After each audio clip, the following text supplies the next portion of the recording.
જે દીકરીઓ, મેં અનેકવાર કીધું છે કે જે દીકરીઓ પોતાના પિતાની કોઈ પણ પ્રકારની મિલકતમાં ભાગ માગે છે ને, એ તમામ દીકરીઓએ એ સહી કરતી વખતે ઓલી જવાબદારીમાં પણ પોતાનો ભાગ નોંધાવવો જોઈએ કે જ્યારે જવાબદારી લેવી પડશે ત્યારે હું આવીશ. આપણું એવું છે કે આપણને બધું જોઈ ખરી, હક્કો જોઈએ, ફરજોમાં આપણે, એ તો ભાઈની ફરજ છે.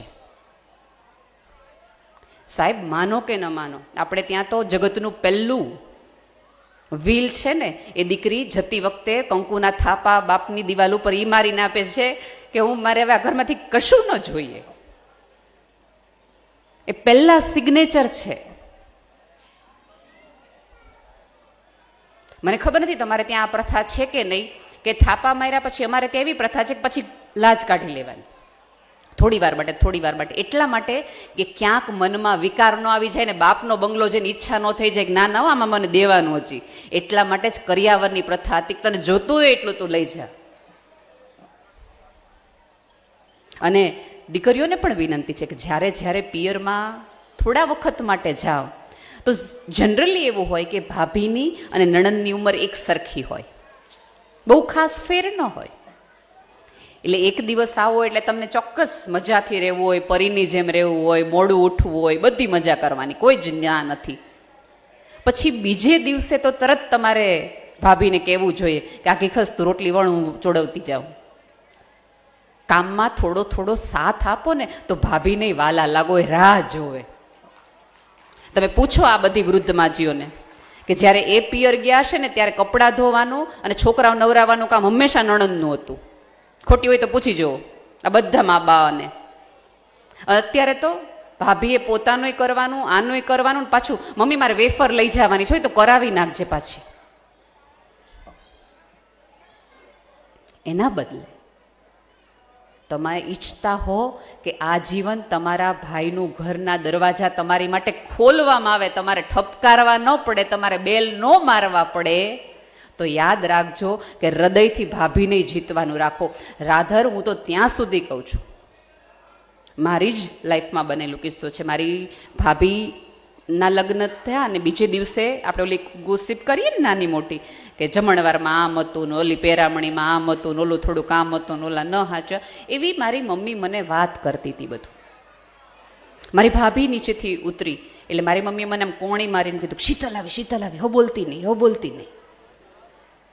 એટલે શીતલની હાજરીમાં જ થોડા ઊંચા અવાજે મેં મારા મમ્મીને કહી દીધું હતું કે આજ પછી તારે મને આ ઘરની એક પણ એવી વાત નહીં કરવાની કે જે શીતલની હાજરીમાં તું મન ન કરી શકતી હોય.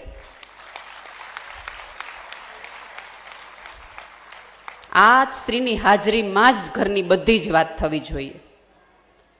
અહીંયાથી રિપીટેડલી ઓલી 99 સ્ત્રીઓએ તમને ભણવાનું, કોન્ફિડન્સ આપવાનું કામ એટલા માટે હતું કે તમે ભણો તો તમે આજુબાજુની સ્ત્રીની તકલીફ અને મૂંઝવણને ક્યાંક વધુ સારી રીતે સમજી શકો.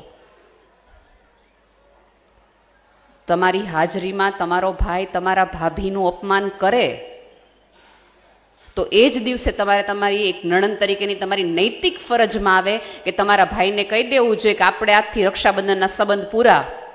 જે પુરુષ જાહેરમાં પોતાની પત્નીનું સન્માન ન રાખી શકવાનું હોય એ આગળ રહીને મારા સન્માનની હું રક્ષા કરવાનો હતો? નહીં. અને અહીંયા બેઠેલા ભાઈઓને એક નમ્ર વિનંતી છે કે જ્યારે જાહેરમાં સ્ત્રીનું અપમાન કરવાનું આવે, આમાં કેવું છે કે વિધિની વક્રતા છે કે કોઈ પણ ડાયરાઓ હોય કે કોઈ પણ જોકકાર હોય કે હાસ્ય કલાકાર હોય, એ તમામ જો સ્ત્રીઓ ઉપર જ જોક કરશે. સ્ત્રીનું હૃદયની વિશાળતા તો તમે જુઓ. તમે જાહેરમાં એને જાડી કહી શકો, તમે જાહેરમાં એમ કહી શકો કે ભણેલી નથી, એને કાંઈ આવડતું નથી, બહુ ભગા કરે છે, એને ઇંગ્લિશ બોલતા નથી આવડતું, એને પહેરવા ઓઢવાની ખબર નથી પડતી, એ રસોઈ હારી નથી કરતી. આવું તમે જાહેરમાં કેટલી સ્ત્રીને કહી શકો, તમારી પત્નીને, માને, બેનને, બધાને. આમાંની એક પણ સ્ત્રી જાહેરમાં કોઈ પોતાના પતિના વખાણ બોલે તો લાફાવાળી થઈ જાય. એનો અર્થ એ છે કે સ્ત્રી તો પોતાના ઉપર હસી પણ શકે છે. તમે આટલું જાહેરમાં કહો ને તો એમ કે ભલે જેવા છે એવા, તોય તમને હાંચવીને બેઠા જ ને. કોઈ સ્ત્રીએ લીધું આ મગજમાં સિરિયસલી મંડી રોવા? કોઈ સ્ત્રીનો મગજ ગયો એવું તમને સાંભળ્યું જ ક્યારેય નહીં. એનો અર્થ એ છે, હું તો ત્યાં સુધી કહું છું કે સ્ત્રીને શક્તિ એટલા માટે જ કહેવામાં આવી છે કે જગતની એ એવી અફાટ શક્તિ છે કે હજી સુધી સભ્યતા નક્કી કરી શકી નથી કે આ સ્ત્રી પાસેથી કયા કયા કામ ને કયા કયા ઉપયોગ લઈએ ને તો આ પૃથ્વી વધુ સુંદર થાય. એટલે બધાને ખબર હશે કે શાસ્ત્રમાં કહેવામાં આવ્યું છે કે પુરુષને માટીમાંથી બનાવવામાં આવ્યો છે. માટી હોય ને એમાંથી પુરુષને બનાવવામાં આવ્યો છે. પછીની કથામાં મેં થોડા મારા મરી મસાલા નાખ્યા છે કે હા, ઈશ્વરે પહેલો વહેલો પુરુષને બનાવ્યો માટીમાંથી, અને પછી ઈશ્વરે પુરુષને કીધું હશે કે જા, મેં તારી માટે આ 7 સમુદ્ર બનાવ્યા છે, 7 નદીઓ બનાવી છે, તારાઓ, નક્ષત્રો, ફૂટ, રંગો, ફળો, બધું તું જીવી લે જિંદગી. પુરુષ ગયો હશે ને 7 મિનિટમાં પાછો આવી ગયો છે. હવે બોલો શું કરવાનું? નદી જોઈ લીધી, સાગર જોઈ લીધા, તારા જોઈ લીધા, રંગો જોઈ લીધા, ખાઈ લીધું, પી લીધું, હવે બોલો શું કરવાનું? પછી ઈશ્વરને વિચાર આવ્યો છે કે આની માટે કોઈક એવા રંગની વ્યવસ્થા કરો, એવા નિર્માણ કરો કે આને આ બધું જોતા ને સમજતા આવડે. એટલા માટે પુરુષની પાંસળીમાંથી સ્ત્રીને બનાવવાની. જો તમે મજબૂતાઈની વાત કરતા હોય તો પાંસળીની મજબૂતાઈ ક્યાંય વધુ છે માટીની કમ્પેરિઝનમાં. અને બસ સ્ત્રીને બનાવીને પછી પુરુષ, ભગવાને કીધું છે કે હવે 2 જણા જાઓ. 7 જન્મ સુધી હજી ભગવાનના ઘરે પુરુષ પાછો નથી ગયો. કારણ સ્ત્રીએ કીધું એક પુરુષને કે આને સવાર કહેવાય. સવારની હવાને આવી રીતે હૃદયમાં ભરવાની હોય. આ રંગોમાં આમ જોવાનું હોય. ગુલાબના ફૂલને આમ અડાય, મોગરાના ફૂલને આમ સૂંઘાય. નદીમાં આટલા પગ જવાય ને સાગરમાં આટલા પગ જબોળાય. આખી વ્યવસ્થાનો આધાર, આખી જિંદગીના સૌંદર્યનો આધાર છે ને સાહેબ, એ સ્ત્રી જ છે. માનો કે ન માનો, એક્સેપ્ટ કરો કે ન કરો. તમે આખું આ મંડળ કર્યું હોત ને, ધારો કે 50 વર્ષ સ્વર્ણિમ મહોત્સવ કર્યા હોત ને, અને એમાં નક્કી કર્યું હોત કે એકલા ભાઈઓ મારા હમ છે, આમાં સફેદ, બ્લુ ને બ્લેક સિવાય એક કલર નો જોવા મળે તમને, અને આ બાજુ તમે જો આખી લીલોતરી છે, ભગવાનના રંગોય ઓછા પડે. સ્ત્રી સૌંદર્યનો આધાર છે. એના થકી પુરુષે જગતને જોતા, બદલાતા સ્ત્રીની નજરે જોયું છે. સ્ત્રી યુગે યુગે બદલાણી છે. એ વસ્તુ જુદી છે કે સ્ત્રીને જોવાની દ્રષ્ટિ હજી સમાજ નથી બદલાવી શક્યું, પણ સ્ત્રીએ હંમેશા પોતાની દ્રષ્ટિ બદલાવી છે. દરેક નવા સ્વરૂપને તરત એક્સેપ્ટ કર્યું છે. કારણ કે તમે વિચાર તો કરો કે તમે એક હોટલમાં જાઓ ને તો 3 મિનિટ, 4 મિનિટ, 5 મિનિટમાં ફરિયાદ શરૂ કરી દો. હોટલવાળાને 3 તો ફોન કરી દઈએ. પાણી કઈ બાજુ આવે છે, કયો નળ કઈ બાજુ જાય છે, ઓશિકો આવું નહીં ફાવે, પાણીનું ઓલું નહીં ફાવે. જે હોટલમાં તમારે 2 દિવસ રહેવાનું હોય એની બેડશીટ ને પથારી સાથે તમને પ્રોબ્લેમ થઈ જતા હોય તો વિચાર તો કરો. એક છોકરી 18 વર્ષ, 20 વર્ષ કોઈક મા બાપના ઘરે રહે, બધું છોડીને સવારે ઉઠે ત્યારે ઓલી છત બદલાઈ ગઈ હોય છે એવું નહીં સાહેબ, એના જીવનની હવા બદલાઈ ગઈ હોય છે. અને તેમ છતાંય બીજે સવારે મમ્મીને ફોન કરે તમારા ઘરે આમ હોય, અમારા ઘરે તો એમ હોય. જ્યારે જ્યારે પુરુષ તૂટે છે ને ત્યારે આધાર એક સ્ત્રી જ આપે છે. સ્ત્રીઓને કમરના દુખાવા અને ગોઠણના ઘસારા એટલે જલ્દી થાય છે કે એ પોતાનો તો કરે છે, પણ બાજુવાળા બેઠેલા પુરુષનો કરોડરજ્જુ રજાવવા માટે એ 17 વખત વાંકી વળી છે. તમે બધાએ ન્યુયોર્કમાં ઓલો પુલ જોયો છે, બ્રુકલિન પુલ, કે જેમાં શાહરૂખ ખાન વારા ઘડી આમ કલહો ના હોમાં કરતો હોય છે. એક પુલ છે, બહુ જ સરસ મજાનો, તમે જોતા જ ગૂગલ કરી નાખજો. ન્યુયોર્કમાં મેનહટનથી બ્રુકલિન વચ્ચે એ પુલ આવેલો છે. અને એ પુલ છે એ જ્યારે બન્યો હતો ત્યારે વિશ્વનો સૌથી મજબૂત, સૌથી લાંબો પુલ હતો જે નદીને પાર કરી શકતો હતો. અને જ્હોન ઓગસ્ટિન રોલિંગ નામના એક એન્જિનિયરની કલ્પનાનો વિચાર હતો કે અહીંયાથી એક આવો પુલ બનવો જોઈએ. એ પુલ બનવાનું નિર્માણનું શરૂ કર્યું. કોમર્સમાં પસાર થઈ ગયો ખરડો, એને હા પડાવી દીધી, બજેટ પસાર થઈ ગયું હતું. અને એટલા બધા પ્લાન નિષ્ફળ જાય, સતત નવા પ્લાન નિષ્ફળ જાય, કોઈ રીતે પ્લાન હા ન થાય. દુઃખી થાય, ડિપ્રેસ થાય અને રોજ સાંજે આવીને એમ થાય કે આજે પુલ નહીં બંધાય, આ પ્લાન પાસ ન થયો, આજે આ તકલીફ આવી, આજે આ મૂંઝવણ આવે. અને રોજ સાંજે એની પત્ની એમ કે થઈ જશે, થઈ જશે. શ્રદ્ધા રાખો, આપણે સારું કામ કરવા બેઠા જ ને, થઈ જશે, થઈ જશે, થઈ જશે. પછી એક વખત એ પુલ નિર્માણની અંદર નીચે એણે ચેક કરવાનું હતું કે ભાઈ અહીંથી નીચેથી હોડીઓ પસાર થાય તો પુલને અડવી ન જોઈએ અને ઉપર એટલા વાહનો પસાર થાય જેના હિસાબે પુલનું વજન ન આવવું જોઈએ. આવી બધી એક વ્યવસ્થા કરવામાં એક એક્સિડન્ટની અંદર, એ આખા નિર્માણની અંદર એમનું મૃત્યુ થાય છે. એક તો હું ભૂલ ન કરતો હોય તો 1869ની આ વાત છે, આથી 150 વર્ષ પહેલાં આ પુલનું નિર્માણ થયું છે. બધાને એવું થાય છે કે આ પુલ અધૂરો રહી જશે, પુલ નહીં બને. પણ એક માએ પોતાના દીકરાના કાનમાં કે બેટા બાપનો વારસો છે, વિચારનો, સંપત્તિનો લઈએ છે ને તો વિચારોનો, સપનાનો વારસોય લેવો જોઈએ. એનો દીકરો વોશિંગ્ટન રોબલિંગ એ પુલના નિર્માણમાં જોડાય છે અને એને તે આના પિતા જેવી જ મુશ્કેલીઓનો રોજ સામનો કરવા મળે છે. લોકોએ તે મેણા મારે છે કે બાપ ગુજરી ગયો તોય પુલ થયો નહીં, આટલો વખત થયો. લોકોને એના પ્લાન પરથી શ્રદ્ધા જવા માંડી. લોકોને એમ થયું કે આ પુલ ક્યારેય હવે બનવાનો નથી. આ બાપ દીકરાના તુક્કા હતા, પુલ નહીં બને. ઓલા ભાઈને રોજ ડિપ્રેશન આવે, રોજ નિર્માણ થાય. અને એની પત્ની એમલી, વોશિંગ્ટનની પત્ની એમલી, એના પતિને રોજ સમજાવે, રોજ એની સાથે જાય, એને એ રોજ ધ્યાન રાખે કે દરવાજો હું જ ખોલું, જેથી કરીને એક સ્માઇલિંગ ફેસવાળી એક સ્ત્રી ખુલે તો થાકી હારીને આવેલો વ્યક્તિના જીવનમાં જોમ ચડે. અને એક વસ્તુ યાદ રાખજો, જગતથી થાકેલો હારેલો પુરુષ જો ઘરમાં શાંતિ ન મેળવી શકે ને તો જગતમાં ક્યાંય એ શાંતિ ન મેળવી શકે. એ લખી લેવા જેવી વાત છે. એ થાકી હારીને ઘરે પાછો જ એટલા માટે આવે છે કારણ કે એને શ્રદ્ધા છે કે એકાદ અસ્તિત્વ, એકાદ સ્ત્રી નામનું અસ્તિત્વ એને પોતાની જાત છુપાવવામાં, નિષ્ફળતા છુપાવવામાં, પીડા છુપાવવામાં મદદરૂપ કરશે. વોશિંગ્ટન આવે છે એક દિવસ પાછા, ડિપ્રેશન અને એની ઓવરડોઝના કારણે એને પેરાલિસિસનો એટેક આવે છે.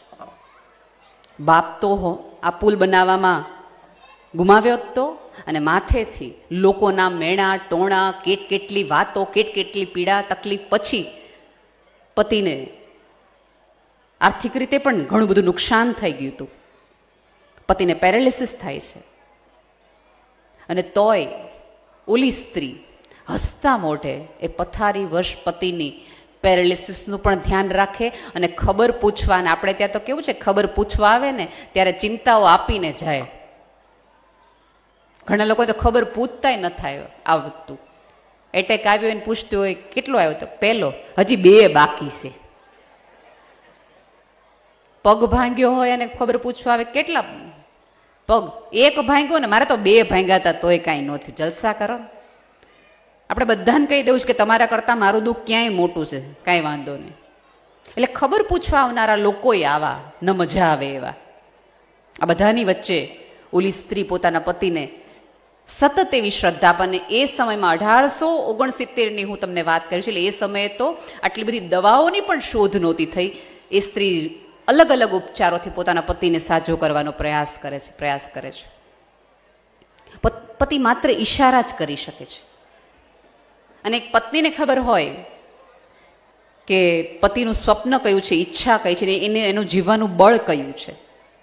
ઓલું વોશિંગ્ટન ઈશારાથી થોડાક લખી દે, ઓલીને એમ કહે છે કે તું એન્જિનિયરિંગનું થોડુંક શીખ ને, પુલનું નિર્માણમાં તું થોડી મને મદદ કર ને. ઓલી સ્ત્રી ઊભી થઈ જાય છે, અરે તું કે કરું. પોતાના પતિ ખાતર એ સમયમાં એ સ્ત્રી ગણિત શીખે, એન્જિનિયરિંગ શીખે, પોતાનો પતિ શું કહેવા માગે છે એ શીખે, અને જે પોતાનો પતિ કહે એ બીજે દિવસે સવારે ત્યાંના કાર્યકરો અને મજૂરોને સમજાવતી જાય કે હવે આમ કરવાનું છે, હવે આમ દોરવાનું છે, હવે આટલા મીટર તમારે ઉપર જવાનું છે, હવે આટલા મીટર તમારે નીચે જવાનું છે, હવે આમાં આટલું લોખંડ વપરાશે, આમાં આટલી સિમેન્ટ વપરાશે. એ પથારી વર્ષ રહેલા પતિને એમલી સુંદર મજાની મદદ કરે છે.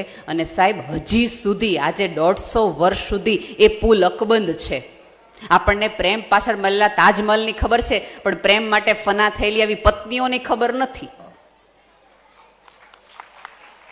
આ તો માત્ર એક એવા પુરુષની વાત છે કે જે તૂટી ગયો હોય, પણ સ્ત્રીના આધાર, સ્ત્રીની હૂંફ, સ્ત્રીના પ્રેમના કારણે ટકી ગયો હોય. આમાંના કેટલા લોકો એવા હશે, કેટલા પુરુષો એવા હશે કે જ્યારે જીવનમાં સમી સાંજે એવી એકાદ આર્થિક મુશ્કેલી આવી હશે, ક્યાંકથી બધેથી તમે હારીને આવ્યા હશો, ત્યારે આમાંની એકાદ સ્ત્રી એમ કીધું હશે કે મૂંઝાતા નહીં, આપણે હારે છે.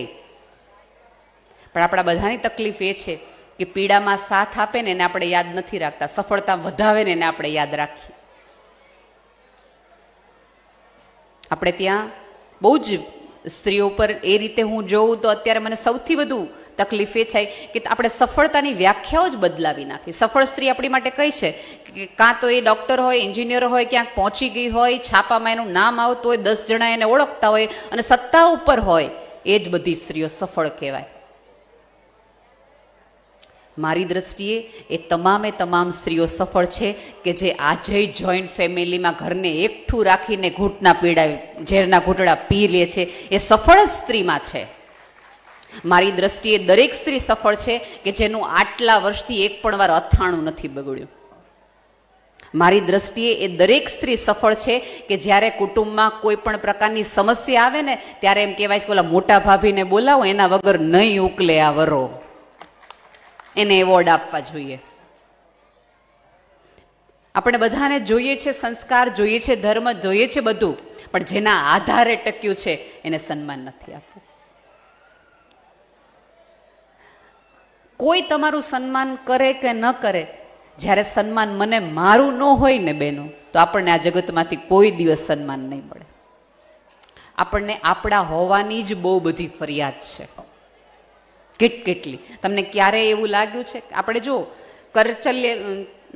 કરલી વાળ હોય તો આપણે સીધા કરાવી આવીએ, જાડા હોય તો આપણે દુબળા થઈ આવીએ, દુબળા હોય તો આપણે જાડાની દવા લઈ આવીએ. કુદરતની તમામ ભૂલો આપણે બ્યુટી પાર્લરમાં જઈને સુધરાવડાવીએ. તમે આજ પછી કોઈ પુરુષના મોઢે એવું સાંભળ્યું છે? કોઈ પોતાના હસબન્ડને, તમે મગજમાં ખાલી પોતાની જાતને જવાબ આપજો કે જેમાં એક ભાઈએ એમ કીધું હોય કે યાર આજ તો મારે 4-5 ધોળા વાળ થઈ ગયા હો, મને થોડા કુંડાળા હમણાં પડવા માંડ્યા છો. એમનો શર્ટ એક્સ્ટ્રા સ્મોલમાંથી એક્સ્ટ્રા લાર્જ થઈ જાય ને તોય તમને ફરિયાદ નહીં કરે, અને આપણને તો સહેજ કંઈક થાય એટલે આપણે તરત ડિપ્રેશન આવી જાય. આપણને આપણી જાત ઉજવતા કેમ નથી આવડતી? આપણા હોવાનો આપણને કેમ ક્યાંય થોડુંક એ સ્વમાનને અભિમાન નથી? પછી આપણે જગત પાસેથી એવી અપેક્ષા ન રખાય કે બધા લોકો અમને સન્માનિત કરે, બધા લોકો અમને સન્માન આપે, બધા લોકોમાં અમને લોકોને પૂછીને કંઈક કરે. સાહેબ, તમને બધાને ખબર હશે કે આપણે ત્યાં પહેલાંના જમાનામાં વર્ષમાં એક વખત દિવાળીમાં, હવે તો માળિયા જ નથી હોતા, પણ વર્ષમાં એક વખત માળિયું સાફ કરવાની પરંપરા હતી. અને માળિયું સાફ કરો ત્યારે આપણે શું એમાં આપણા ઘરમાં વસ્તુઓ છે ને એ આપણને ખબર પડતી. મારી દ્રષ્ટિએ એ માળિયા સાફ કરવું એ તો એક મેટાફર છે, એક સિમ્બોલ છે કે તમે દર વર્ષે જ્યારે માળિયું સાફ કરો ત્યારે તમે તમારી જાતને કહી શકો કે તમે પરણીને આવ્યા હતા એ પછી તમે તમારી જાતના કેટલા સ્વપ્નાઓ માળીએ મૂકી દીધા છે. એને એકવાર ઉતારીને જુઓ તો ખરા કે તમારે શું બનવું હતું જીવનમાં, શું કરવું હતું તમારે. આપણી પાસે અત્યારે કોઈ એવી ચોક્કસ વ્યાખ્યાઓ જ નથી. આમાંના કેટલા, અને સમાજમાં એક બીજી બહુ જ ખરાબ માન્યતા એવી છે કે આપણે હજી એક સમાજ મોટો વર્ગ એવો માને છે કે છોકરી જો ભણેલ ગણેલ હશે, નોકરી કરતી હશે તો ઘર નહીં સંભાળી શકતી હોય. એવી તમામ મહિલાઓને મારે કહેવું છે કે સુષ્મા સ્વરાજ છે એ આખો દેશે હલાવતા હતા, અને જે દિવસે એ દિલ્હીમાં હોય ત્યારે એના સસરાને ભાખરી એ જ બનાવીને ખવડાવતા હતા.